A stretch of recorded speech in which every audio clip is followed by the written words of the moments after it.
Budget വിശദമായി ഇത്ര സമയമെടുത്ത് വായിച്ചതുകൊണ്ട് പിന്നെ നിങ്ങളുടെ ഈ ബജറ്റ് ഡോക്യുമെൻറ്റും കിട്ടിയിട്ടുണ്ടല്ലോ. പിന്നെ ബജറ്റിനെ സംബന്ധിച്ച് ഏറ്റവും പ്രധാനപ്പെട്ട പ്രമാണങ്ങളിൽ ഒന്ന് നമ്മുടെ ബജറ്റിൻ ബ്രീഫാണ്.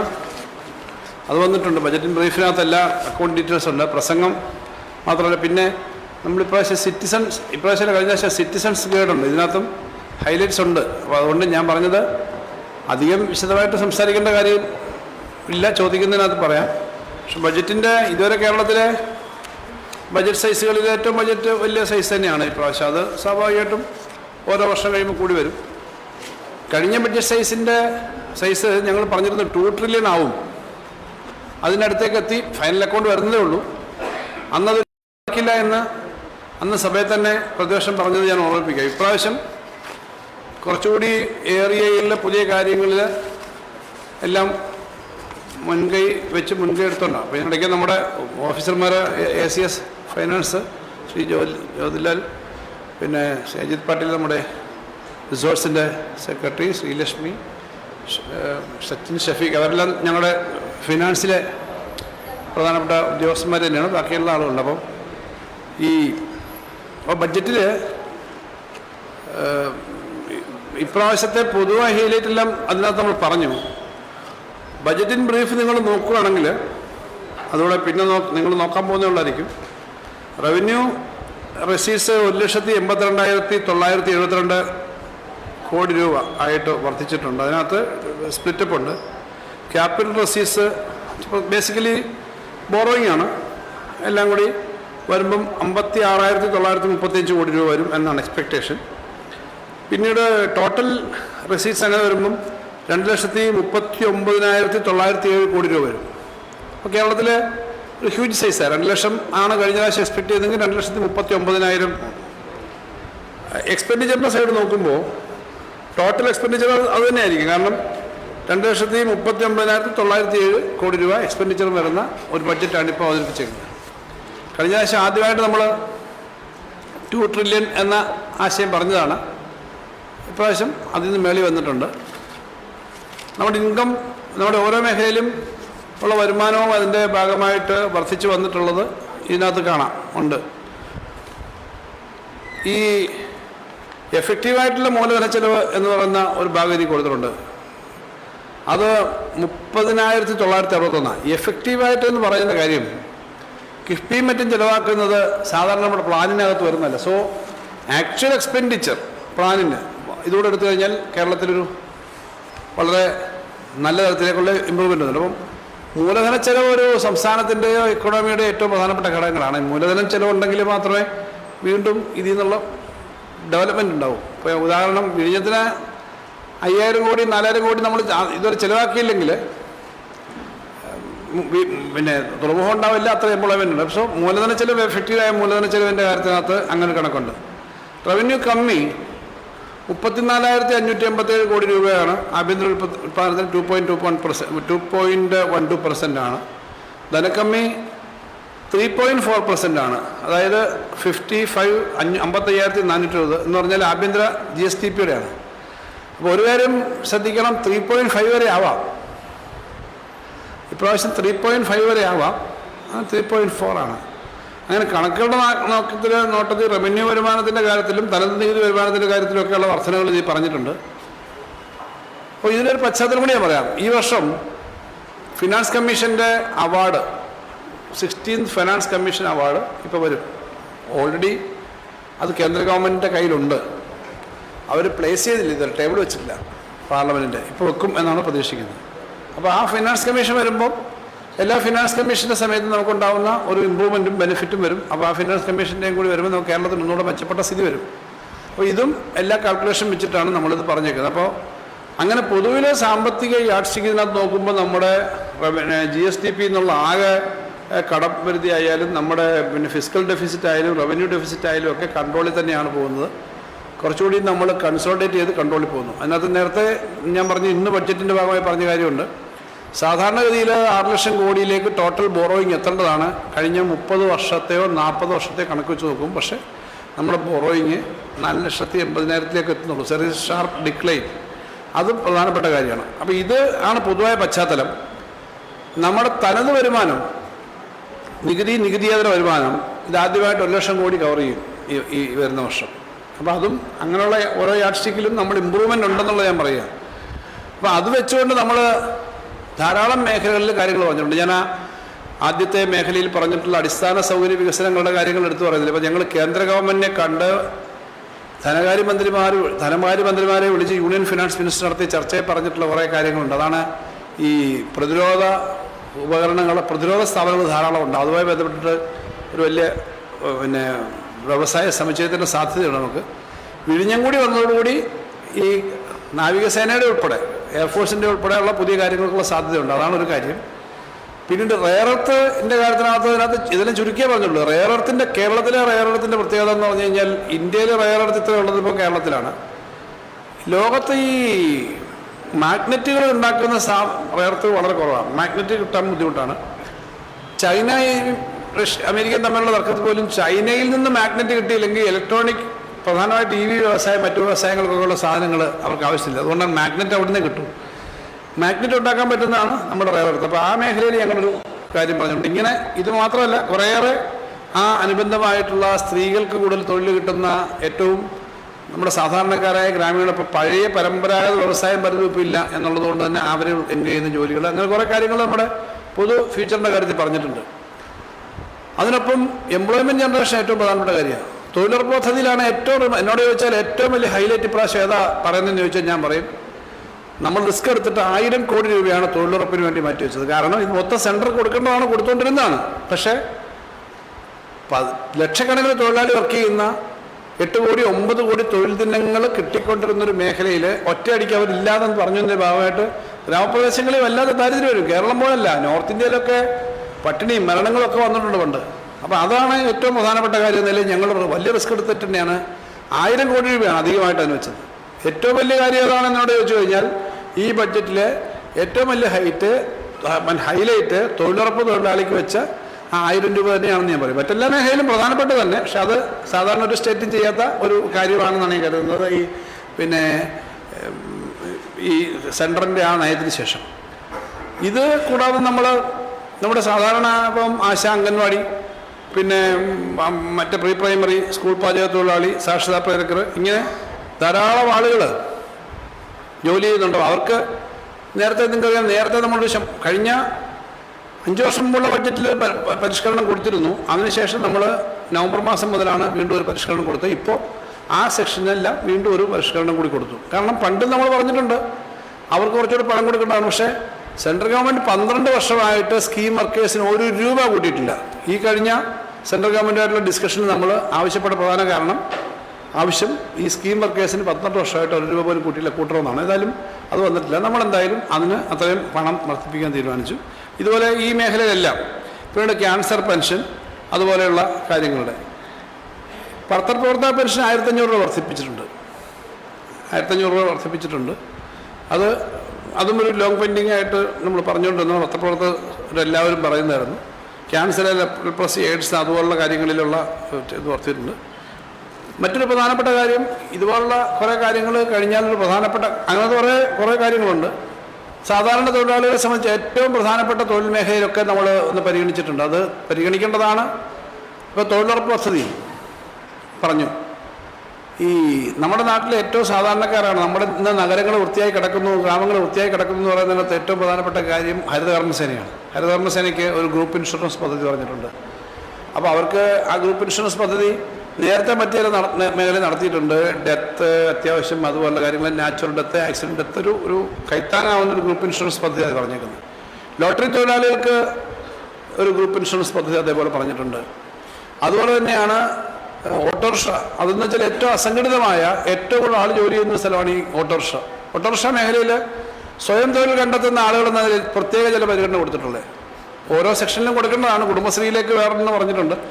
ഓട്ടോറിക്ഷ തൊഴിലാളികൾ സ്വന്തമായിട്ട് വണ്ടി മേടിക്കുന്നു, സ്വന്തമായിട്ട് മിക്കവാറും ആളുകൾ സ്വന്തമായൊരു വണ്ടിയോ അല്ലെങ്കിൽ കൂടുതൽ കുറച്ചാളുകൾ പിന്നെ ജോലിക്ക് കൂടുന്നുണ്ട്. മഹാഭൂരിപക്ഷം സ്വന്തം വണ്ടിയാണ്. അപ്പോൾ അതിനിപ്പോൾ ഈ ഓട്ടോറിക്ഷയൊക്കെ വരുന്നത് വളരെ നല്ല കാര്യമാണ്. പെട്രോൾ ഭയങ്കര കോസ്റ്റാണ്. അപ്പോൾ ഈ ഓട്ടോ വരുമ്പോൾ അതിനെ മാറ്റാൻ വേണ്ടി അതിനൊരു പോളിസി എന്ന നിലയിൽ തന്നെയാണ് നമ്മളിപ്പോൾ 40,000 രൂപ വരെ കൊടുക്കുന്നൊരു സ്കീം അനൗൺസ് ചെയ്തു. ധാരാളം ആൾക്ക് അതിൻ്റെ ഗുണം കിട്ടും. കുറച്ചുകൂടി പണം കൂടുതൽ വേണ്ടി വരുമ്പോൾ അതനുസരിച്ച് നമ്മൾ കൊടുക്കും. ഇനി അത് കഴിഞ്ഞാൽ അതിന് പണം ഓട്ടോറിക്ഷ മേടിക്കണമെങ്കിൽ ആ പണം കൊണ്ട് മാത്രം തികയില്ല. അപ്പോൾ ബോറോയിങ് വേണം, കടമെടുക്കേണ്ടി വരും ബാങ്കിൽ നിന്ന് വല്ലതും. അതിന് നമ്മൾ പൊതുമേഖലാ സ്ഥാപനങ്ങൾ സെലക്ട് ചെയ്ത ബാങ്കിൽ നിന്ന് കടമെടുക്കുമ്പോൾ 2% അതിന് ഒരു സബ്വെൻഷൻ കൊടുക്കുന്നു.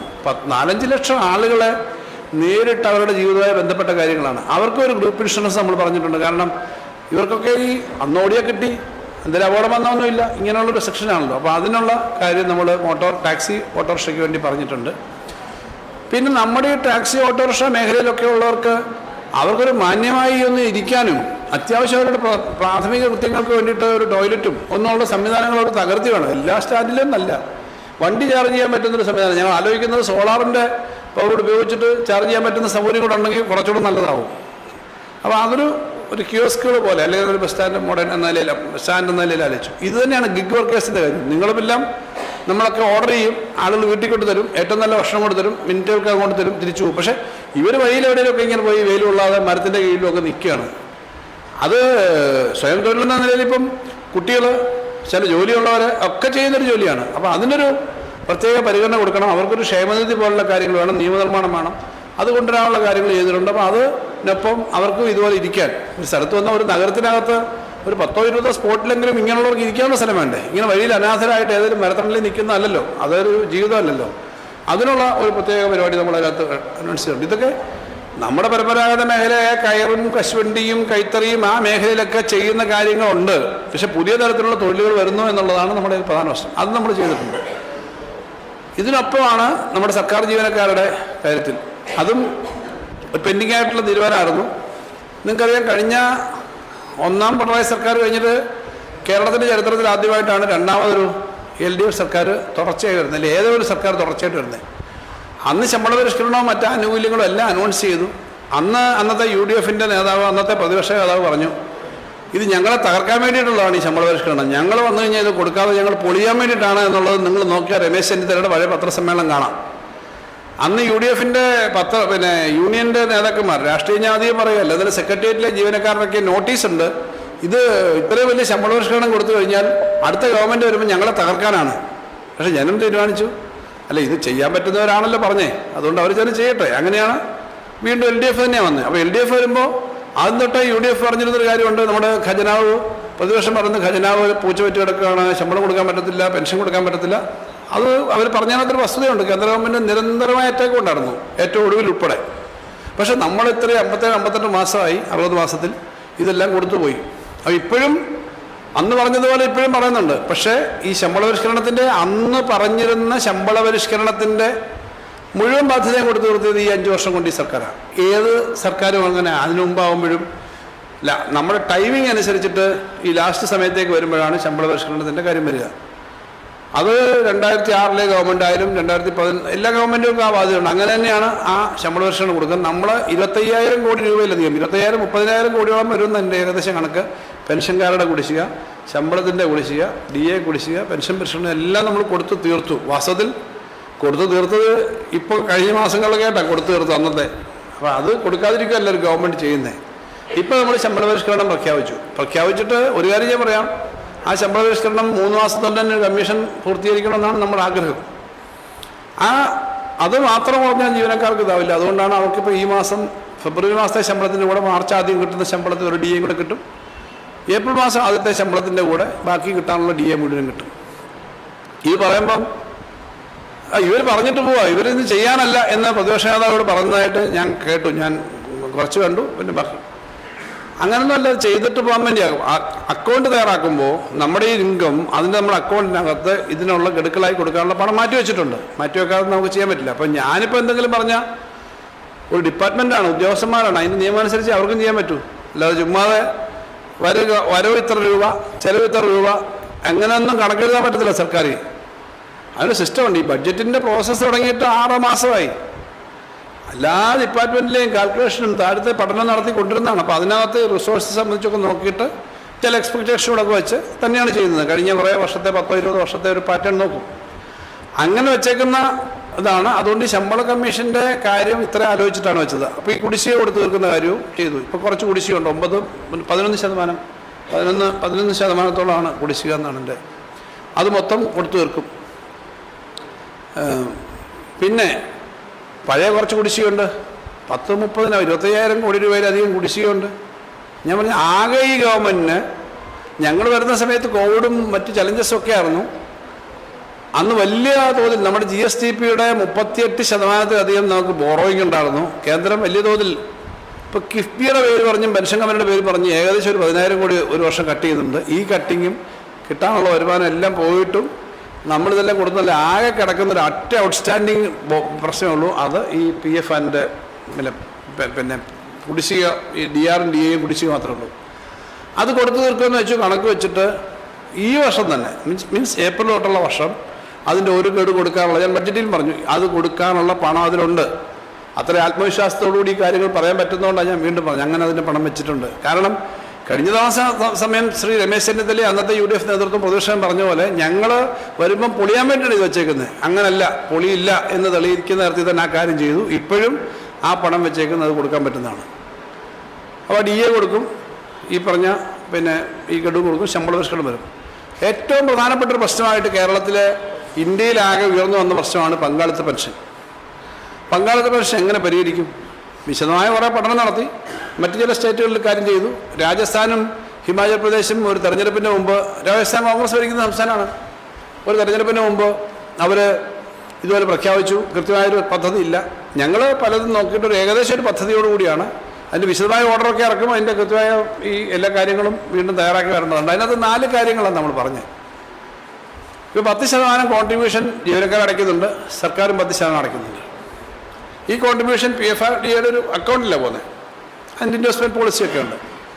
അപ്പോൾ ഇതിനകത്ത് തുടരുന്ന ആളുകൾക്ക് അതിൽ തുടരാം, അവർക്ക് ഇത് ചേരാം. അതിൽ തുടരാൻ സാധ്യതയില്ല, കാരണം ഇതാണ് ബെനിഫിഷ്യൽ. മറ്റേത് പാവപ്പെട്ട പല ആളുകളും പെൻഷനായിട്ട് 3,000 രൂപയും 2,000 രൂപയും 1,000 രൂപയൊക്കെ പെൻഷൻ കിട്ടുന്നത്. അപ്പം ഇതെന്ന് പറഞ്ഞാലും അല്ല, വേറെ സ്കീമാണ്. അപ്പോൾ എന്നാലും അവർക്ക് ഓപ്ഷനുണ്ട്. രണ്ടാമത്തെ കാര്യം, നമ്മളിത് പറയുന്നത് എന്താ, പെൻഷൻ ലാസ്റ്റ് ഡ്രോൺ ബേസിക്സ് പേയുടെ 50% അഷ്വേർഡ് ആകും. അതിനൊപ്പം DR കൊടുക്കുന്നൊരു സംവിധാനം കാണും. മൂന്നാമത് ഈ ഫണ്ട് മുഴുവൻ നമ്മൾ ഇടുന്നത് സർക്കാർ അടയ്ക്കുന്ന പണവും അവരുടെ പണവും. പിന്നെ കുറച്ച് ഗ്യാപ്പ് വരും, സർക്കാരിന് നല്ല ഗ്യാപ്പ് വരും ഇത് കൊടുക്കാൻ. കാരണം ഈ 10-20% കൊണ്ട് പിന്നെ 50% പോയിട്ട് 25% പോലും കൊടുക്കാൻ കാണത്തില്ല എന്നുള്ള ഉറപ്പല്ലേ. പക്ഷേ ആ ഫണ്ട് പ്രത്യേകമായിട്ട് മാനേജ് ചെയ്യും. ആ ഫണ്ടിനകത്തേക്ക് സർക്കാർ കൊടുക്കേണ്ടി വരും. അങ്ങനെ ഒരു ഫണ്ട് ഉണ്ടാവും. ഏപ്രിൽ 1 തൊട്ട് ഇത് കൊടുക്കത്തക്ക വിധത്തിലേക്കുള്ള ഓർഡേഴ്സ് ബാക്കി അത്യാവശ്യമായിട്ടിരുന്ന് ഉദ്യോഗസ്ഥന്മാരുടെ തലത്തിൽ തന്നെ ഈ കാര്യങ്ങൾ നോക്കി നമ്മൾ സ്റ്റഡി ചെയ്ത് കാര്യങ്ങൾ ചെയ്യും. അങ്ങനെ വിശ്വസനീയമായി ചെയ്യാൻ പറ്റുമെന്ന് ഉറപ്പാക്കുന്ന തരത്തിൽ തന്നെയാണ് ഈ പെൻഷൻ്റെ കാര്യം വന്നേക്കുന്നത്. ഇപ്പോൾ ഇന്ത്യയിലാകെ പല സ്റ്റേറ്റുകളിലും ഇത് വ്യത്യസ്തമായി നിൽക്കുന്നുണ്ട്. ഇപ്പോൾ രാജസ്ഥാനും മറ്റും ഇത് അനൗൺസ് ചെയ്തെങ്കിലും കേന്ദ്ര ഗവൺമെൻറ് അനുവദിച്ചിട്ടില്ല. അപ്പോൾ നമ്മളെ സംബന്ധിച്ച് അങ്ങനത്തെ സാങ്കേതിക കാര്യമുണ്ട്. തമിഴ്നാട് ഇപ്പോൾ അനൗൺസ് ചെയ്തു. തമിഴ്നാടാണെങ്കിൽ അവിടുത്തെ LIC-യിലായിരുന്നു പണം ഇട്ടിരുന്നത്. കേന്ദ്ര ഗവൺമെൻറ്റുമായിട്ട് ചർച്ചയാണ്. അവരുടെ PFRDA-യിലല്ല, LIC എന്നാണ്. അങ്ങോട്ട് പണം മാറണം. അവരുടെ സർക്കാരിൻ്റെ പണം ഇട്ടിരുന്നില്ല, അതിന് പ്രത്യേക പണം കണ്ടെത്തണം. നമ്മളെ സംബന്ധിച്ച് നമ്മുടെ സർക്കാരിൻ്റെ പണമൊക്കെ ആദ്യത്തോട്ട് തന്നെ നമ്മുടെ 10% ആദ്യം തന്നെ മേളിട്ടിട്ടുണ്ട്. എന്നാലൊരു പുതിയ സങ്കീർണമായ പ്രശ്നമായിട്ട് അവിടെയൊക്കെ നിൽക്കുന്നുണ്ട്. നമുക്കിത് പരിഹരിച്ച് തന്നെ കൊടുക്കാൻ പറ്റുമെന്നാണ് ഞങ്ങൾ തീരുമാനിക്കുന്നത്. ഡിസംബർ 1 തൊട്ട് എന്ന നിലയിൽ, അല്ല ഏപ്രിൽ 1 തൊട്ട്. അപ്പോൾ ഇങ്ങനെ ഇത്രയും പ്രധാനപ്പെട്ട കാര്യങ്ങൾ ഇതിൻ്റെ ഭാഗമായിട്ട് നമ്മൾ പറഞ്ഞിട്ടുണ്ട്. ജീവനക്കാരെ സംബന്ധിച്ചും തൊഴിലാളികളെ സംബന്ധിച്ചും കേരളത്തിൻ്റെ അടിസ്ഥാന സൗകര്യ വികസനങ്ങളിൽ ധാരാളം കാര്യങ്ങൾ വന്നിട്ടുണ്ട്. എല്ലാം ഒരു ബഡ്ജറ്റിൻ്റെ സമയപരിമിതിക്കകത്ത് ഞാൻ മൊത്തം എഴുതിയത് വായിക്കുകയാണെങ്കിൽ എല്ലാ റെക്കോർഡും മറികടന്ന് പോയേനെ. കാരണം വീണ്ടും സംഭവമുണ്ട്. ഞാൻ കുറച്ച് സ്പീക്കറുടെ അനുവാദത്തോടു കൂടി അത് ഒഴിവാക്കുമെന്ന് പറഞ്ഞു. എന്നാലും ഇനി എത്രയോ കാര്യങ്ങൾ എഴുതാനുണ്ട്. ഈ പദ്ധതികളിൽ വരുന്ന ധാരാളമാണ്, എല്ലാം എഴുതിയിട്ടില്ല. അപ്പം അതിനകത്ത് ഇപ്പോൾ ഗ്രീൻ ഹൈഡ്രജൻ വാലി 10,000 കോടിയുടെയാണ്. ഇപ്പോൾ ഗ്രീൻകോ എന്ന് പറയുന്ന ലോകപ്രശസ്തമായ കമ്പനി 10,000 കോടിയുടെ ഒരു ഇൻവെസ്റ്റ്മെൻറ്റിൻ്റെയാണ് ഡാവോസിൽ. അവർ മാത്രമല്ല,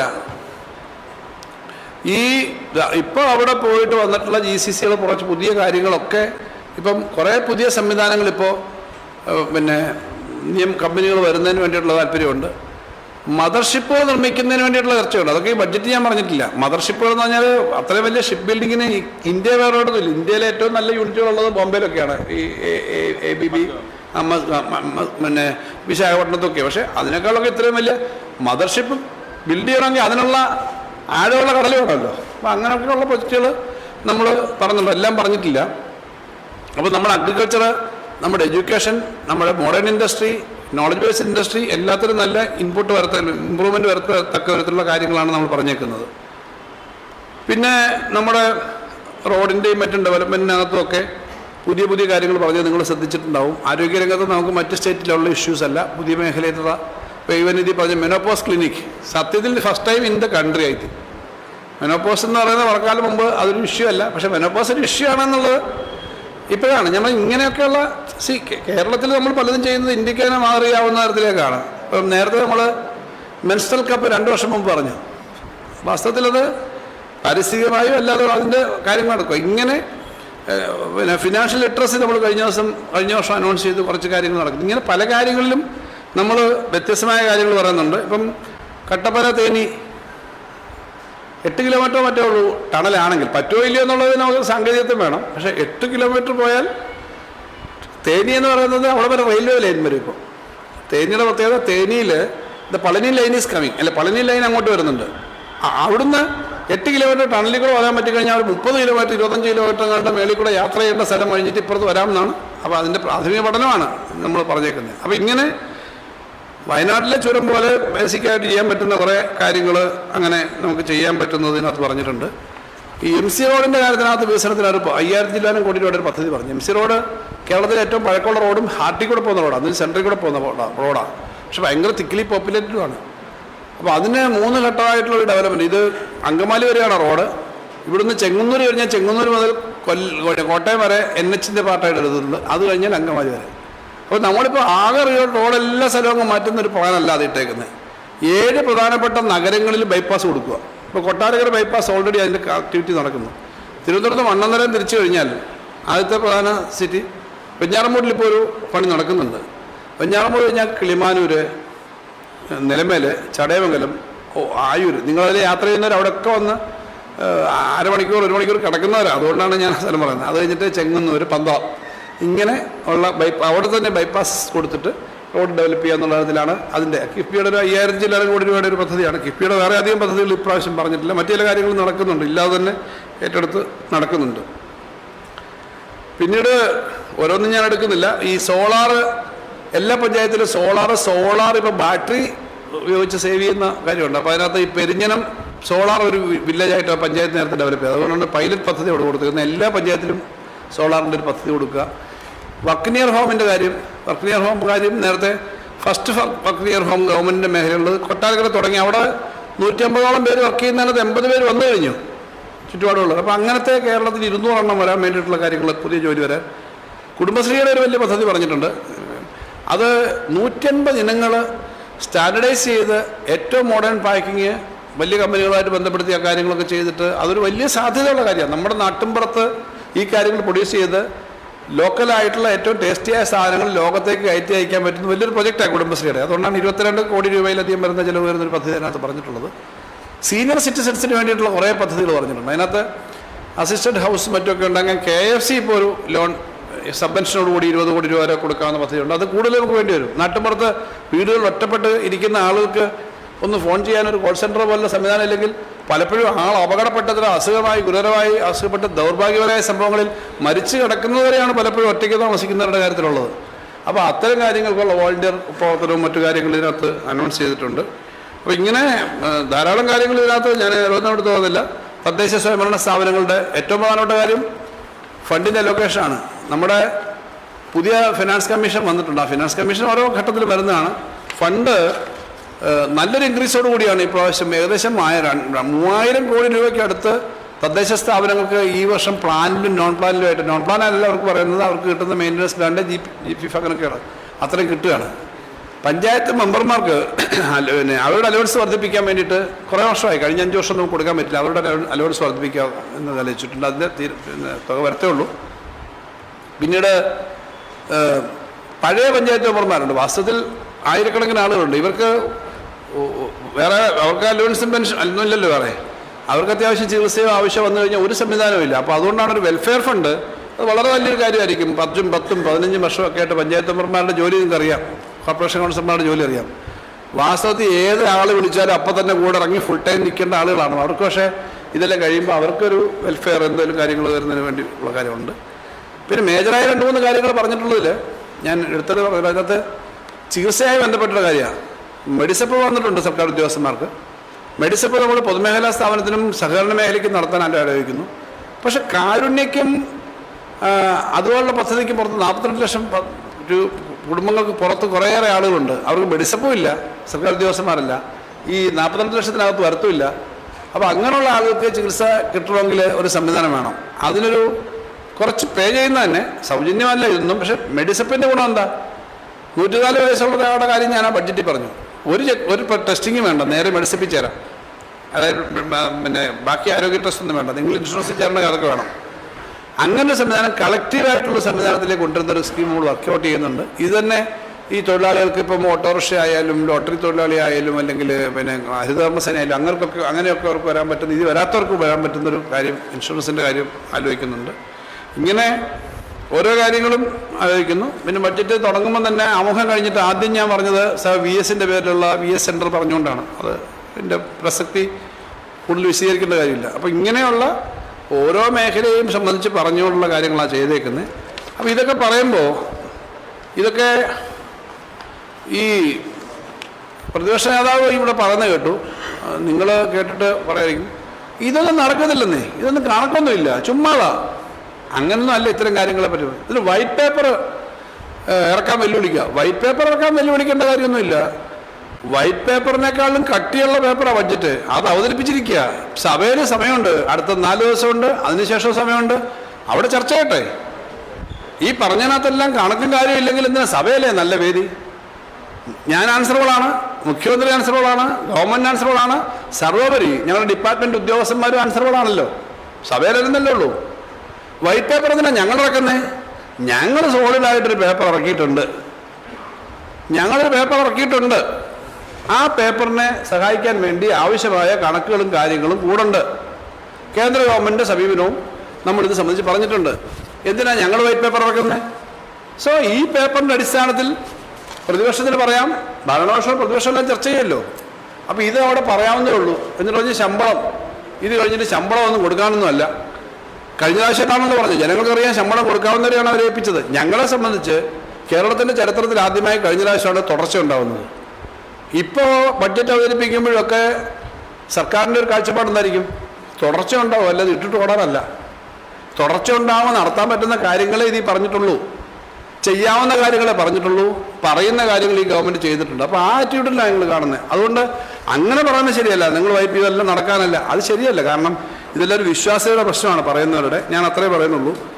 എന്നിട്ട് പറയാം പൈസ ചെലവാക്കുന്നില്ല, പ്ലാനിൻ്റെ പൈസ കൊടുത്തോ? ഇതാ എൻ്റെ കയ്യിലുണ്ട്. കഴിഞ്ഞ LSDDയുടെ കഴിഞ്ഞ 4 വർഷത്തെ, അതിന് മുമ്പത്തേതുണ്ട്. അതിനകത്ത് കഴിഞ്ഞ വർഷം 98.44% ആ വർഷത്തെ പ്ലാനും പഴയ കാര്യോപര സഹിതം 110% പഞ്ചായത്തിന് കൊടുത്തത്. ഈ കണക്കിരിക്കുമ്പോൾ ഇവിടെ ചിലവാക്കുന്നില്ലെന്ന് ആരോടെ പറയുന്നത്? വേറെ എന്തെങ്കിലും കണക്ക് CNTG ഓഡിറ്റ് ചെയ്യുന്ന കണക്കല്ലാതെ ധനകാര്യമന്ത്രിക്കോ സംസ്ഥാന ഗവൺമെൻറ്റിനോ വേറൊരു കണക്കുമായിട്ട് നടക്കാൻ പറ്റുമോ? 98.44. പിന്നെ പഴയ കാര്യോപര സഹിതം 110%. അതിന് മുമ്പത്തെ വർഷം 83, അതിന് മുമ്പത്തെ വർഷം 85, അതിന് മുമ്പത്തെ വർഷം 95. ഇതിൻ്റെ സ്റ്റേറ്റ് പ്ലാൻ ആണെങ്കിലും 80-നും 85-നും താഴെ പോയിട്ടില്ല പൊതുവെ. ഇതാണ് സ്ഥിതി. ഈ സ്റ്റേറ്റ് പ്ലാനിനകത്ത് പേയ്മെൻറ്റും ഇതേപോലെ തന്നെ അധികം വരുന്നെന്ന് മാത്രമല്ല, ഇവിടെ ചില ആരോഗ്യ പദ്ധതികളുടെ കാര്യം പറഞ്ഞു. ഞാനിപ്പോൾ അതിന് കണക്കെടുത്ത് നോക്കി. നമ്മുടെ ഹെൽത്തുമായി ബന്ധപ്പെട്ടിട്ട് ബഡ്ജറ്റിൽ KMSCL വെച്ചേക്കുന്നത് നമ്മുടെ മരുന്ന് കമ്പനിയാണ്. KMSCL medical കോർപ്പറേഷനാണ്. 356 കോടിയാണ് വെച്ചേക്കുന്നത്. ബഡ്ജറ്റിൽ വെക്കുന്നതാണ് സാധാരണ ധനകാര്യ വകുപ്പിന് കൊടുക്കാൻ പറ്റുക. 456 റിലീസ് ചെയ്തിട്ടുണ്ട്. അടുത്തൊരു 300 കോടി കൂടി ഇപ്പോൾ കൊടുക്കാൻ പറഞ്ഞിട്ടുണ്ട്. ഇപ്പോൾ തന്നെ ബഡ്ജറ്റിൽ 700 കോടിയാണ് കാസ്മിന് വെച്ചേക്കുന്നത്. അതിനകത്ത് 700 കോടിക്കകത്ത് 650 റിലീസ് ചെയ്ത് കഴിഞ്ഞു. ബാക്കിയും ഒരു 100-300 കോടിക്ക് അടുത്ത് റിലീസ് ചെയ്യും. 700 കോടിയും 650 കോടിയും വെച്ച് എല്ലാ വർഷങ്ങളിലും 1000-1200 കോടി വരെ കൊടുത്തിട്ടുണ്ട്. ഈ വർഷം നമ്മൾ ബഡ്ജറ്റ് വെച്ചേക്കുന്നത് 900 കോടിയാണ്. 900 കോടി വെച്ചേക്കുന്നത്.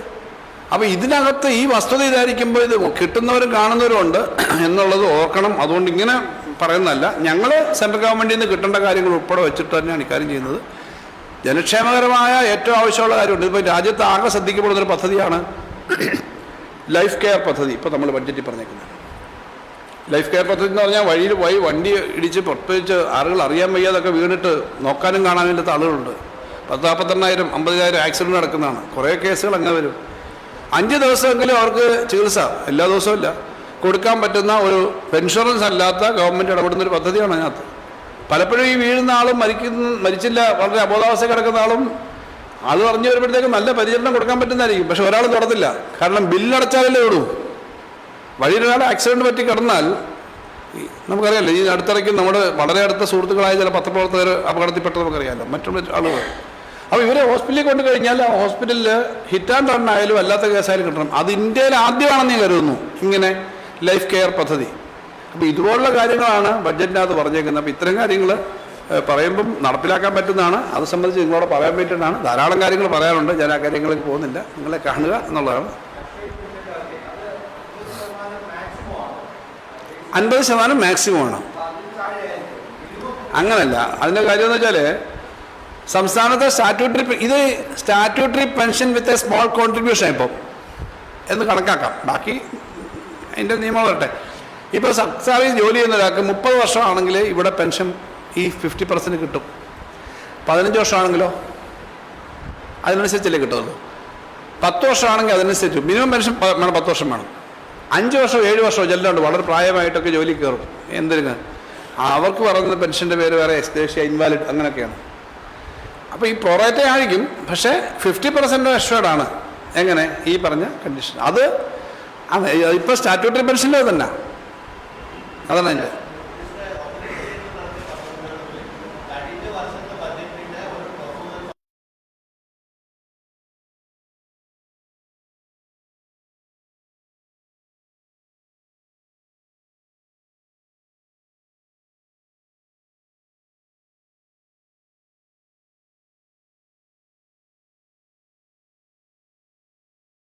വർഷമൊക്കെ കഴിഞ്ഞ വർഷം അതിനങ്ങ് വർഷം ധാരാളം പണം വെച്ചിരുന്നു. ഞങ്ങൾ ഇന്ന് ഈ പത്രസമ്മേളനം കഴിഞ്ഞപ്പോൾ തന്നെ ബന്ധപ്പെട്ട ഉദ്യോഗസ്ഥന്മാരെ വിളിച്ചു.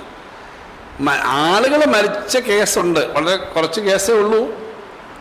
10 പേരുടെ കേസ് മാത്രമാണ് ഇനി പണം കൊടുക്കാറില്ല. പണം കൊടുക്കാത്ത പണം ഇല്ലാത്തതുകൊണ്ടല്ല, പണം ഉണ്ടെന്ന് മനസ്സിലായല്ലോ, ഇത്രയും പൈസ കയ്യിലുണ്ട്. പണം കൊടുക്കണമെങ്കിൽ അതിൻ്റെ അവകാശം, അതിൻ്റെ രേഖകളെല്ലാം വരണം. 10 കേസാണുള്ളത്. പണം വെച്ചതിനകത്ത് ഇപ്പോൾ കേരളത്തിൽ പണം കിട്ടുന്നില്ല എന്നുള്ള തരത്തിൽ പറയുന്നില്ല. കാരണം ഇപ്രാവശ്യം പണം കൂട്ടി വെച്ചു, അതിൻ്റെ പേരിലൊരു തടസ്സം ഉണ്ടായിരുന്നു. 6 or 7 ഫോറസ്റ്റ് സ്റ്റേഷനുകളാണ് ഇപ്പോൾ പുതുതായിട്ട് അനുവദിച്ചത്. സാധാരണഗതിയിൽ എത്രയോ വർഷമായിട്ട് മാൻ ആനിമൽ കോൺഫ്ലിക്റ്റും ഈ പ്രശ്നങ്ങളില്ലാത്തപ്പോൾ ഫോറസ്റ്റിനൊന്നും ഇത്ര സ്റ്റാഫില്ല. എല്ലാ സ്ഥലത്തും വണ്ടി, റാപ്പിഡ് ആക്ഷൻ ഫോഴ്സിന് വേണ്ടിയുള്ള സംവിധാനം. പണം വെക്കുമ്പം ആളുകൾ മരിക്കരുതെന്നാണ് നമ്മുടെ ആഗ്രഹം. നിങ്ങൾ 100 രൂപ വെച്ചു, 100 കോടി രൂപ വെച്ചു, അത് മൊത്തം ചിലവാകണമെന്നുള്ളത് ആവശ്യം വന്നാലേ ഉള്ളൂ. അല്ലെങ്കിൽ ആളുകൾ അപ്ലൈ ചെയ്യുന്ന മരിക്കുന്നതിൻ്റെ അടിസ്ഥാനത്തിൽ, ഏതായാലും ഭാഗ്യത്തിന് അത്ര ആളുകൾ മരിച്ചില്ല എന്നുള്ളത് വലിയ കാര്യമാണ്. പക്ഷേ ആ കൊടുത്തതിനകത്തൊരു 10 പേരുടെ പേപ്പേഴ്സ് ക്ലിയർ ആയതായാലും ഉള്ളൂ. ഞങ്ങളിപ്പോൾ ഫോറസ്റ്റിൻ്റെ ഉയർന്ന ഉദ്യോഗസ്ഥരെ ഞങ്ങൾ തന്നെ ഞങ്ങളുടെ ഫിനാൻസ് സെക്രട്ടറി എപ്പോഴും വിളിച്ചു. അപ്പം പണം വെച്ചിട്ട് അത് ചിലവായില്ല എന്ന് പറഞ്ഞിട്ടല്ല. അപ്പം ചിലതിന് നമ്മൾ വെക്കും, തറവില വെക്കും, തറവില കൂടി നിൽക്കുകയാണെങ്കിൽ ചിലവാകത്തില്ല. അങ്ങനെ ഇപ്പം റബ്ബറിന് 100-200 രൂപ വെക്കുന്നു, റബ്ബറിന് 210 രൂപ മാർക്കറ്റ് വന്നാൽ നമ്മൾ ആളതിന് വരത്തില്ല. അപ്പോൾ എന്ന് പറയുന്ന പോലെ ചിലതിൻ്റെ നെസസിറ്റിയും കൂടെ അനുസരിച്ചാണ് വരിക. ഇവിടെ മാൻ ആനിമൽ കോൺഫ്ലിക്റ്റിനകത്താണെങ്കിൽ ആകെ 10 ആപ്ലിക്കേഷനേ ഇനിയുള്ളൂ. ബാക്കിയെല്ലാം ഇവരുടെ പേപ്പർ, അവരുടെ അവകാശി സർട്ടിഫിക്കറ്റ് മറ്റൊക്കെ വന്നു കഴിഞ്ഞാൽ കൊടുക്കും. ഇതിനൊന്നും ഒരു തൊക്കമുള്ളതല്ല. അങ്ങനെ പറഞ്ഞിരുന്ന കാര്യം ബഡ്ജറ്റിനകത്ത് വെച്ചേക്കുന്ന പണം കഴിഞ്ഞ വർഷം ഇതേപോലെ പറഞ്ഞു, അതിനെങ്ങനെ പ്രശ്നം പറഞ്ഞു, ചിലവായില്ല. 110% LSC ചിലവായതേ ഇല്ലെന്ന് പറഞ്ഞതാണ്. അതൊന്നും പറഞ്ഞാലൊന്നും ആൾ വിശ്വസിക്കത്തില്ല, ആൾക്ക് പണം കിട്ടുന്നതാണ്. ഞാൻ പറയട്ടെ, പത്രപ്രവർത്തകരുടെ കാര്യം എടുക്കാം. നിങ്ങളെല്ലാം മാനേജ്മെൻറ്റ്, നിങ്ങൾ മാനേജ്മെൻറ്റിൻ്റെ ആളുകളല്ല, നിങ്ങൾ അവിടുത്തെ വർക്ക് ചെയ്യുന്ന ആളുകളാണ്.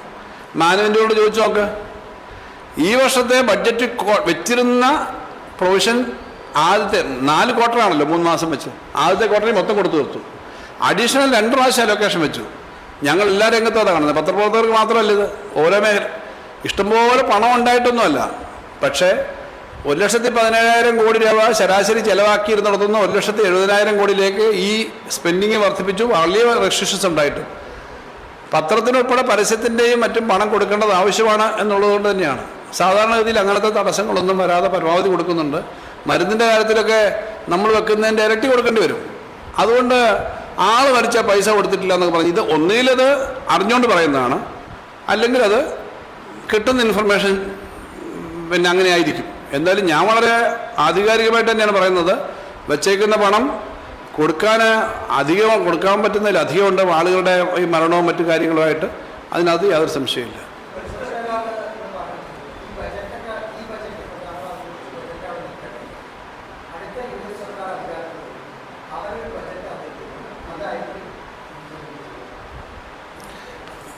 ജനങ്ങളാണല്ലോ നമ്മുടെ എല്ലാ കാര്യവും തീരുമാനിക്കുന്ന യജമാനന്മാർ.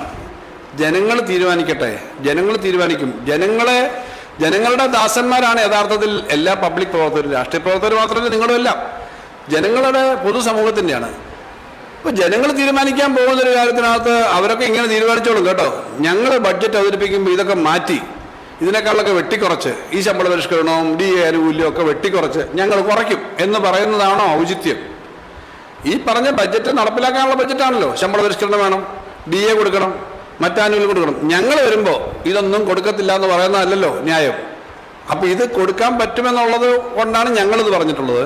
ഞങ്ങൾ വിചാരിക്കുന്നത് ഈ റെസ്പോൺസിബിലിറ്റി വീണ്ടും കേരളത്തിൽ മാത്രം 5 വർഷം നേരത്തെ വന്നിരുന്നെങ്കിലും ഇന്ത്യയിലെ പല സംസ്ഥാനങ്ങളിലും ലോകത്തും സ്റ്റെബിലിറ്റി ഒരു പ്രധാനപ്പെട്ട കാര്യമാണ്.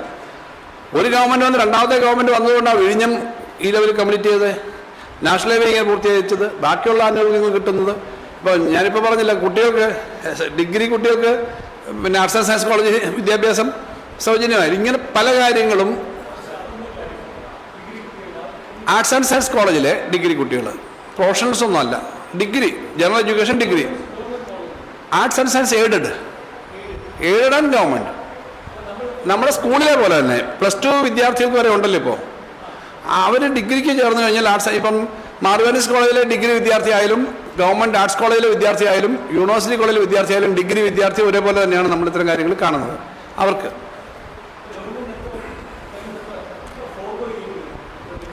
അത് തുക നോക്കണം. വാസ്തവത്തിൽ ഏറ്റവും ഫീസ് കുറവ് തന്നെയാണല്ലോ ഇപ്പം തന്നെ. വലിയ ഫീസൊന്നും അല്ല ഉള്ളത്, എന്നാലും അവർ ആ ഫീസ് അടയ്ക്കണം. ഫീസുണ്ട്, ഫൊർഗോ ചെയ്യുന്ന കണക്ക് നോക്കണം, അതിൻ്റെ കൃത്യമായി നോക്കണം. അതിന് ഞാൻ ഡേറ്റ ഒന്ന് വർക്കൗട്ട് ചെയ്തിട്ട് വേണേൽ പറയാം അടുത്ത ദിവസം. ഏതാ അല്ല, അതായത് പറഞ്ഞു അതിൻ്റെ മാത്രമായിട്ടൊന്നുകൂടെ നോക്കണം. ഗവൺമെൻറ്റിന് ഏറ്റവും കൂടുതൽ ചിലവാകുന്ന എഡ്യൂക്കേഷനാണല്ലോ. ആകെ ശമ്പളത്തിൻ്റെ 50%-ലധികവും, ആകെ സർക്കാർ കൊടുക്കുന്ന ശമ്പളത്തിൻ്റെ പെൻഷൻ്റെ 50%-ലധികവും ഗവൺമെൻറ് എയ്ഡഡ് സ്കൂളിലെ ടീച്ചേഴ്സിനും അധ്യാപകർക്കും കൊടുക്കുന്നതാണ് ഏറ്റവും വലിയ എക്സ്പെൻസ്. രണ്ടാമത്തത് ഹെൽത്താണ്. അപ്പോൾ ആ ആകെ ചിലവിൻ്റെ പരിധി നോക്കിയാൽ ഇത് വളരെ ചെറിയ ചിലവ് വരത്തുള്ളതായിരിക്കും, പക്ഷേ നല്ലൊരു ചിലവാണ്. അപ്പോൾ അതുകൊണ്ടാണ് അത് പിന്നെ കൊടുക്കുന്നത്. ഇല്ല, ഗ്രാൻറ്റിൻ്റെ കാര്യത്തിലൊന്നും ഇപ്പോൾ ആലോചിച്ചിട്ടില്ല. ആ ഗ്രാൻറ്റ് കോളേജ് ഫീസിന് വേണ്ടി കൊടുക്കുന്നതല്ല. ഓൾറെഡി വളരെ വീക്കറായിട്ടുള്ള സെക്ഷനുകൾക്ക് ഫീസില്ല, അവർക്ക് ഗ്രാൻറ്റ് കിട്ടുന്നുണ്ട്. ആ ഗ്രാൻറ്റ് ഇതുദ്ദേശമല്ല, ഈ കുട്ടികളുടെ കോളേജ് കൊടുക്കാനുള്ള ഫീസല്ല, ഇവരുടെ യാത്ര, അവരുടെ പുസ്തകം, അവരുടെ ഭക്ഷണം, അങ്ങനെയൊക്കെ കാര്യത്തിനാണല്ലോ ഈ ഗ്രാൻറ്റ് കൊടുക്കുന്നത്. അപ്പോൾ അത് നമ്മൾ പിന്നെ അത് നേരത്തെയും അതിൻ്റെ അടിസ്ഥാനത്തിൽ കുറയ്ക്കുന്ന പ്രശ്നമൊന്നുമില്ല. ഇതെന്ന് പറഞ്ഞാൽ ഫീസ് കൊടുക്കുന്ന ഇപ്പം എല്ലാ സെക്ഷനിൽ നിന്നുള്ള കുട്ടികളും കൊടുക്കുന്നത് ഫീസുണ്ട്, ആ ഫീസ് അടച്ചു കിട്ടും. ഇല്ല, യൂണിഫോമിനൊന്നും കുടിശ്ശികയില്ല. എന്തെങ്കിലും പ്രൊസീജിയറലായ കാര്യങ്ങൾ വരുന്നതിൻ്റെ വല്ലതല്ലാതെ കുടിശ്ശികയില്ല. കാരണം ഇത്തരം പേയ്മെൻറ്റുകൾ നമ്മൾ പരമാവധി നോക്കി ചെയ്യുന്നുണ്ട്. നമുക്ക് കിട്ടാനുള്ളത് ഞാൻ പറഞ്ഞു 5600 ചില്ലാനും കോടി രൂപ ഈ വർഷം കമ്മിറ്റ് ചെയ്തിട്ടുള്ള സെൻട്രൽ ഗവൺമെൻറ് CSS സ്കീമിൽ ഉൾപ്പെടെയുള്ള കിട്ടാനുണ്ട്. അതല്ലാതെ വലിയ വേറെ കിട്ടാനുണ്ട്. എന്നിട്ടും നമ്മൾ ഈ കാര്യങ്ങളിൽ കൃത്യമായി ചെയ്തു പോകുന്നത് ഒരു അത്ഭുതകരമായ പ്രവൃത്തി തന്നെയാണ്. കാരണം ജനങ്ങളുടെ സപ്പോർട്ടും നിങ്ങളുടെ എല്ലാം സപ്പോർട്ടും ഉള്ളതുകൊണ്ടാണ് ഇതെല്ലാം നമ്മൾ മാനേജ് ചെയ്ത് പോകുന്നത്, അത്രയേറെ വെട്ടിക്കുറച്ചിട്ട്. അപ്പോൾ ഇനിയത്തെ ഫിനാൻസ് കമ്മീഷൻ വരുമ്പോൾ അതും വളരെ നിർണായകമാണ്. ഫിനാൻസ് കമ്മീഷൻ അവാർഡും 1-ാം തീയതിയാണ് അവരുടെ കേന്ദ്ര ഗവൺമെൻറ് ബഡ്ജറ്റ്. 1-ാം തീയതി തന്നെ ഫിനാൻസ് കമ്മീഷൻ്റെ കാര്യങ്ങളെല്ലാം വരുമെന്ന് എനിക്ക് അറിഞ്ഞുകൂടാ. അപ്പോൾ അതെല്ലാം വരുമ്പോൾ മുൻകാലങ്ങളിലെല്ലാം ഓരോ ഫിനാൻസ് കമ്മീഷൻ വരുമ്പോഴും നമുക്ക് പിന്നെ പൊതുവെ മെച്ചപ്പെട്ടാണ് വന്നിരുന്നത്. കഴിഞ്ഞ ഫിനാൻസ് കമ്മീഷനായിരുന്നു ഏറ്റവും മോശമായത്. അപ്പോൾ ഇത്തരം കാര്യങ്ങളെല്ലാം കൂടെ കണക്റ്റഡായിരിക്കും നമ്മുടെ സ്റ്റേറ്റിൻ്റെ ഫ്യൂച്ചറിന്.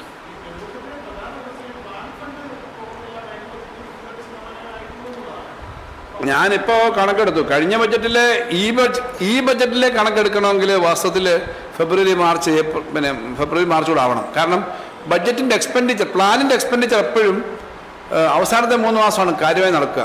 എത്ര കാലം ഇപ്പം എടുത്താൽ പ്ലാനിൻ്റെ എക്സ്പെൻഡിച്ചർ നടക്കുന്ന അവസാനമാണ്. ഇത് തദ്ദേശ സ്ഥാപനങ്ങളിലും പ്ലാനിൻ്റെ എക്സ്പെൻഡിച്ചർ നടക്കുന്നത് അങ്ങനെയാണ്. അപ്പോൾ ഇത്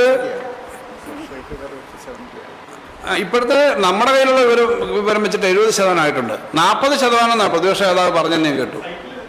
40%. ഞങ്ങൾക്കൊരു കണക്കുണ്ട്, അതനുസരിച്ച്. കഴിഞ്ഞ വർഷം പ്ലാൻ കട്ട് ചെയ്യുന്നു. കഴിഞ്ഞ പ്രാവശ്യമൊക്കെ 80-85% എന്നായാലും നേരത്തെ നോക്കിക്കോളൂ. ഞാനിത് LDF UDF എന്ന നിലയിലൊന്നും കാണുന്നില്ല. UDF ഭരിക്കുന്ന സമയത്ത് 50% പോയ സമയം ഒത്തിരി ഉണ്ട്. ഞാൻ അങ്ങനെയൊന്നും കാണുന്നില്ല. കാരണം ഇത് സാമ്പത്തിക കാര്യങ്ങളിൽ പറഞ്ഞ അതേ കണക്കിൻ്റെ സ്പിരിറ്റിലാണ് ഞാൻ നിൽക്കുന്നത്.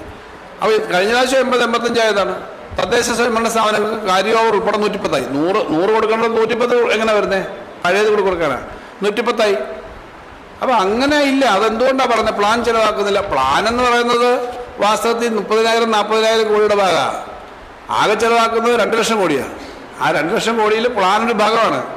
അതിനകത്ത് പിന്നെ നമ്മുടെ കിഫ്ബി പോലുള്ളതൊന്നും വരുന്നുമില്ല. അതും വാസ്തവത്തിൽ പ്ലാൻ വരാവുന്നത്. അപ്പോൾ അതുകൊണ്ട് എന്തുകൊണ്ടാണ് അങ്ങനെ പറയുന്നത് വെച്ചാൽ രാഷ്ട്രീയമായിട്ട് അങ്ങനെയല്ലേ പറയാൻ പറ്റുമോ അവർക്ക്? അല്ലാതെ ഇത്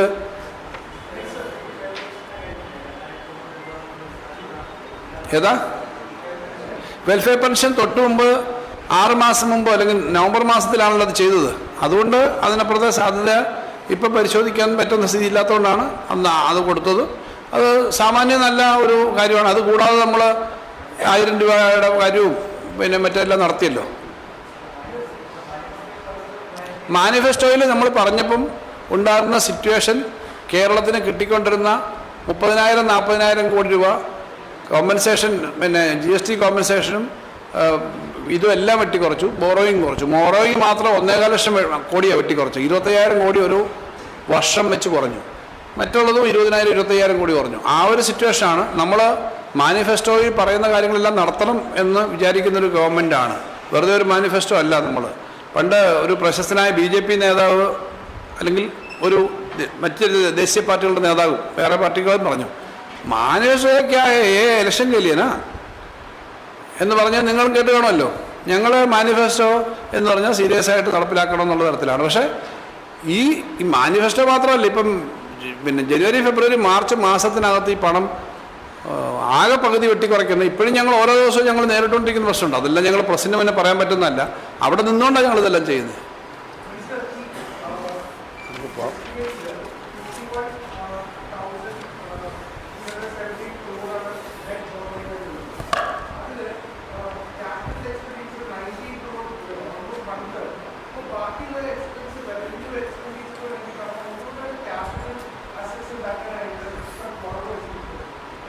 ക്യാപിറ്റൽ അസറ്റ്സിനകത്ത് ഇതിനകത്ത് വരുന്ന, അതുകൊണ്ട് ഞാൻ പറഞ്ഞ എഫക്റ്റീവ് ക്യാപിറ്റൽ എക്സ്പെൻഡിച്ചർ എന്ന് പറഞ്ഞൊരു ഭാഗമുണ്ട്. അതിനകത്ത് കിഫ്ബി അടക്കമുള്ള കാര്യങ്ങളുണ്ട്. നമ്മളിപ്പോൾ ഇതിനകത്ത് ഒരു ഉദാഹരണം ഞാൻ പറയാം. നമ്മുടെ കഴിഞ്ഞ വർഷത്തെ കണക്കെടുക്കുമ്പം 39,000-40,000 കോടി വരും. ഈ വർഷം കുറച്ചുകൂടെ കൂടുതലുണ്ട്. എഫക്റ്റീവ് ക്യാപിറ്റൽ എക്സ്പെൻഡിച്ചറിൻ്റെ ഒരു കണക്ക് ഇതിനകത്തുണ്ട്.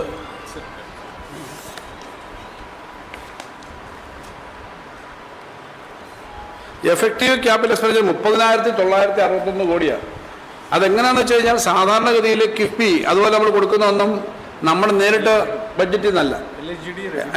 LSTD നമ്മൾ കൊടുക്കുന്നത് നിങ്ങൾക്കറിയാലോ, 10,000 കോടി LSTD, 11,000 കോടി രൂപ LSTDയിൽ നേരെ കൊടുക്കുന്നുണ്ട് പ്ലാനിൽ മാത്രം. പിന്നെ അല്ലാതെ അവർക്ക് കൊടുക്കുന്ന ഒരു 10,000-12,000 കോടി.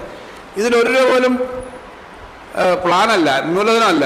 പക്ഷേ ഈ LSTD ചെയ്യുന്ന റോഡ്, ബിൽഡിങ്, പാലം ഒക്കെ കൺവേർട്ട് ചെയ്ത് വരും. അങ്ങനെയാണ് അതിൻ്റെ പിന്നെ കണക്ക്. അതുകൊണ്ട് റവന്യൂ എക്സ്പെൻഡിച്ചറെ സംബന്ധിച്ച് കാൽക്കുലേഷനിൽ പ്രശ്നമുണ്ട്. അതുകൊണ്ടാണ് എഫക്റ്റീവ് ആയിട്ട് നമ്മൾ ഈ 38,000 പറയുന്നത്. അതിൻ്റെ കണക്ക് വെച്ചിട്ടുണ്ട്. ഏതാ? അല്ല ഇപ്പം എന്താ സ്ഥിതി എന്ന് പറഞ്ഞാൽ, ഞങ്ങൾ ഇൻക്ലൂഡ് ചെയ്യുന്നില്ലെങ്കിലും ഈ കഴിഞ്ഞ വർഷങ്ങളിലൊക്കെ എന്താ ചെയ്യുന്നത്, നമ്മൾ കിഫ്ബി എടുക്കുന്നതും പെൻഷൻ കമ്പനി എടുക്കുന്നതും അവർ ഓഫ് ബഡ്ജറ്റ് ബോറോയിങ് ആയിട്ട് കുറയ്ക്കുന്നുണ്ട്. ഫലത്തിൽ കിട്ടുന്നത് അതോടെ കുറച്ചിട്ടാണ്. 2021 മുമ്പ് അല്ലെങ്കിൽ 22 മുമ്പ് അന്ന് കിഫ്ബി എടുത്ത 1 രൂപ പോലും, പെൻഷൻ കമ്പനി എടുത്ത 1 രൂപ പോലും നമ്മുടെ ബോറോയിങ്ങിൽ പെടുത്തിയിരുന്നില്ല. ഇപ്പോൾ ഇവർക്ക് കണക്കുണ്ടല്ലോ. ഇപ്പോൾ CNTG കണക്ക് കൊടുക്കും. കിഫ്ബി ഓഡിറ്റ് വിധേയമാണ്. ഇപ്പോൾ കിഫ്ബി 8,000 കോടി എടുത്തിട്ടുണ്ടെങ്കിൽ CNTG എന്ത് ചെയ്യും? നേരെ റിപ്പോർട്ട് കൊടുക്കുന്നത് ആ കിഫ്ബി എടുത്തിട്ടുണ്ട്, സംസ്ഥാന ഗവൺമെൻറ് കൊടുക്കുന്നത്. അപ്പോൾ നമ്മളിത് കുറയ്ക്കും. എഫക്റ്റീവ്ലി നമുക്ക് എടുക്കാൻ പറ്റുന്നത് അതോടെ കുറച്ചായിപ്പോൾ. ഞങ്ങൾ അതിനാണ് സുപ്രീം കോടതി പോയത്. സുപ്രീം കോടതിയിലെ കേസ് കോൺസ്റ്റിറ്റ്യൂഷൻ ബെഞ്ചിന് മുന്നേ കിടക്കുന്നുള്ളൂ, തീർന്നിട്ടില്ല. നമുക്ക് പോണ്ടേ? ഈ മുനിസിപ്പൽ ബോണ്ടെന്ന് പറഞ്ഞു കഴിഞ്ഞാൽ നമ്മുടെ ഇപ്പോൾ സംസ്ഥാന ഗവൺമെൻറ്റിന് ബോറോ ചെയ്യുന്നതിന് ചില ലിമിറ്റുണ്ട്. മുനിസിപ്പാലിറ്റിക്കും പഞ്ചായത്തിനും ഒക്കെ അവർ ഗവൺമെൻറ് തന്നെയാണല്ലോ, ലോക്കൽ ഗവൺമെൻറ്റാണ്. ഇവർക്ക് അവരുടെ കപ്പാസിറ്റി അനുസരിച്ചിട്ട് ഫണ്ട് ലോൺ എടുക്കാം, അവർക്ക് സ്ഥലം മേടിക്കാം, ഡെവലപ്പ് ചെയ്യാം. ഇപ്പോൾ ഒരു വലിയൊരു പാർക്ക്, ഒരു ഇൻഡസ്ട്രിയൽ ഏരിയ അവർ ഡെവലപ്പ് ചെയ്തിട്ട് അവർക്ക് ആൾക്ക് കൊടുത്തിട്ട് അതിൻ്റെ പണം മേടിക്കാം. അപ്പോൾ അതിൻ്റെ ഗുണം എന്താണെന്ന് വെച്ച് കഴിഞ്ഞാൽ കൊമേഴ്സ്യലായ പല പ്രൊജക്റ്റുകളും അവർക്ക് എടുക്കാം. ഇപ്പം തന്നെ ഈ ഇപ്പം തിരുവനന്തപുരം കോർപ്പറേഷൻ ഒരു വലിയ മാർക്കറ്റ് കിട്ടുന്നു. മാർക്കറ്റ് കിട്ടുന്നതിന് ഈ അർബൻ ഡെവലപ്മെൻറ്റിൻ്റെ ചില കോർപ്പറേഷനൊക്കെ ഉണ്ടല്ലോ, അതിൽ നിന്ന് പണം എടുത്തിട്ട് ചെയ്യാം. അങ്ങനെ ചെയ്യാൻ പറ്റുന്ന സംവിധാനം ഉണ്ട്. ഈ മുനിസിപ്പൽ ബോണ്ടെന്ന് പറയുമ്പം ഇവരുടെ ഈ മൊത്തത്തിൽ നെറ്റ്വർത്തും അവരുടെ വരുമാനമൊക്കെ കാണിച്ചിട്ട് മുനിസിപ്പൽ ബോണ്ട് ഇറക്കാനുള്ള പ്രൊവിഷൻ ഇപ്പോൾ സെൻട്രൽ ഗവൺമെൻറ് അംഗീകരിച്ചിട്ടുണ്ട്, റിസർവ് ബാങ്കൊക്കെ അതിന് അംഗീകരിച്ചിട്ടുണ്ട്. അതനുസരിച്ചിട്ട് തിരുവനന്തപുരം കോർപ്പറേഷൻ അല്ലെങ്കിൽ കൊല്ലം കോർപ്പറേഷൻ അല്ലെങ്കിൽ ഒരു മുനിസിപ്പാലിറ്റി അവർ ഒരു 100 കോടി രൂപ റേസ് ചെയ്യുന്നു.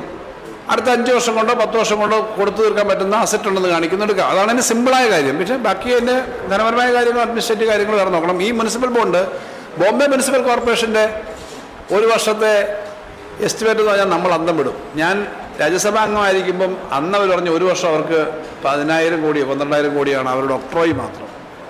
അവിടെ ഇന്ത്യയിലെ ഏറ്റവും വലിയ പാലം നിർമ്മിച്ചത് മുനിസിപ്പൽ കോർപ്പറേഷനാണ്. ഈ പൻവേൽ പാലം ഉണ്ടല്ലോ, എനിക്ക് തോന്നുന്നു 8 കിലോമീറ്റർ അങ്ങോട്ടുള്ള ഏറ്റവും വലിയ അവർ തന്നെ ചെയ്തതാണ്. അപ്പോൾ അങ്ങനത്തെ കാര്യങ്ങൾ ചെയ്യാൻ പറ്റും മുനിസിപ്പാലിറ്റി കോർപ്പറേഷൻ, കാരണം അവർക്ക് അതിൽ നിന്ന് ഇൻകം ഉണ്ടാക്കാൻ പറ്റും. ആ ഒരു മോഡലാണ്.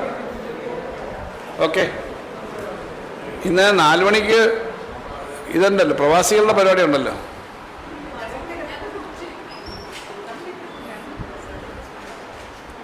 Thank you.